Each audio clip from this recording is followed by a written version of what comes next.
ہر روز کی طرح آج بھی آفس سے تھک کر گھر آیا، لیکن آج تھکن صرف جسم میں نہیں تھی، دل میں بھی تھی۔ جب گھر آیا تو دیکھا میری وائف خاموش سی تھی، بچے چپ تھے۔ سمجھ گیا صرف مجھے ہی نہیں، انہیں بھی میری ضرورت تھی، تو بس بنا کچھ سوچے انہیں لے گیا باہر، ان کی اداسی کو خوشی میں بدلنے کے لیے۔ میری پیاری سی وائف باہر جا کر خوش ہو گئی اور اس نے مجھے راستے میں تنگ کرنا شروع کر دیا۔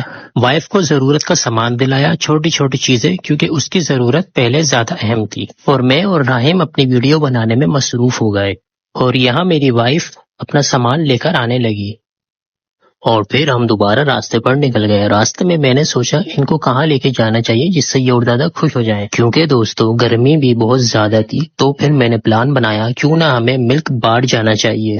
تو بس پھر کیا، سڑکوں پر جھٹکے کھاتے ہوئے ہم پہنچ گئے ملک بار۔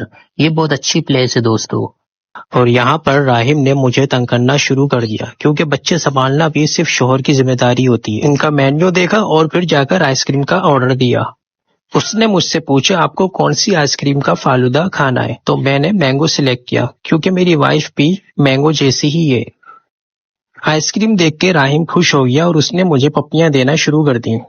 جیسے ہی لسی اور فالودہ آیا تو بچے بہت زیادہ خوش ہو گئے۔ ان کی لسی اور فالودہ دوستو بہت مزے کا ہے۔ ان کا لسی کا گلاس بھی دوستو کافی بڑا ہے۔ فالودہ دیکھ کر میری وائف کی نیت خراب ہو گئی اور اس نے فالودہ کا پیالہ اٹھا کر کھانا شروع کر دیا۔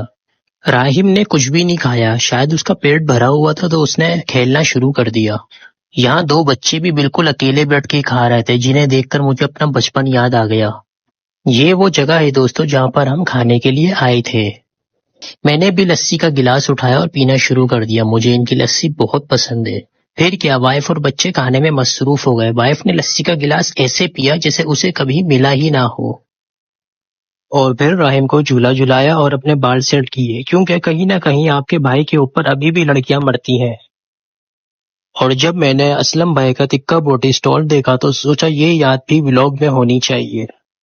اسلم بھائی کے تکہ بوٹی کھانے کے لیے لوگ دور دور سے آتے ہیں، اور جب گھر لوٹے تو دیکھا لائٹ ہی نہیں تھی۔ میں تھک ہار کے بستر پر ہی گر گیا۔ شاید ایک باپ ایک شوہر کا فرض یہی ہوتا ہے، تھک کر بھی مسکرانا، خود کے لیے نہیں اپنوں کے لیے جینا۔ زندگی مشکل ضرور ہے، لیکن جب اپنے خوش ہو جائے تو سب کچھ آسان لگتا ہے۔